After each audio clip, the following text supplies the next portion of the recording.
नमस्कार आणि स्वागत आहे आपल्या सर्वांचं विश्व विशाल न्यूजमध्ये। बातमी आहे धाराशिव जिल्ह्यात नुकत्याच पार पडलेल्या निवडणुकानंतर जिल्हा परिषद अध्यक्षपदासाठी राजकीय हालचालींना वेग आला आहे।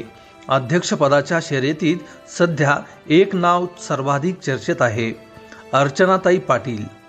भाजपकडून त्यांच्या नावाची जोरदार चर्चा सुरू असून जिल्ह्यातील राजकीय वातावरण चांगलेच तापले आहे। भारतीय जनता पार्टीकडून जिल्हा परिषद अध्यक्षपदासाठी अर्चनाताई पाटील यांची मजबूत दावेदारी मानली जात आहे। स्थानिक पदाधिकारी, कार्यकर्ते आणि समर्थक यांच्याकडून त्यांच्या नावाला मोठा पाठिंबा मिळत असल्याचे चित्र आहे।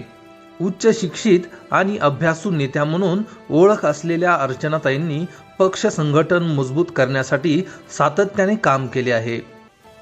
स्थानिक प्रश्नांवर ठाम भूमिका आणि कार्यकर्त्यांशी सुसंवाद ही त्यांची कार्यशैली विशेष मानली जात आहे। महिलांच्या सक्षमीकरणासाठी त्यांनी केलेले कार्यही त्यांच्या दावेदारीला बळ देणारे ठरत आहे। ग्रामीण महिलांसाठी विविध उपक्रमातून त्यांनी महिलांना आर्थिक आणि सामाजिक बळ देण्याचा प्रयत्न केला आहे। महिला वर्गात त्यांना विशेष पाठिंबा असल्याचे बोलले जात आहे।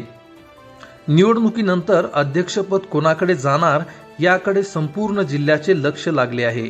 सोशल मीडियापासून ते राजकीय बैठकांपर्यंत अर्चनाताई पाटील यांचे नाव चर्चेत आहे।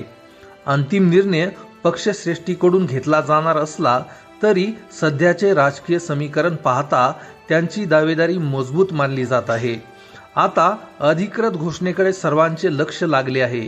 धाराशिव जिल्हा परिषद अध्यक्षपदाची माळ नेमकी कोणाच्या गळ्यात पडणार हे लवकर स्पष्ट होणार आहे।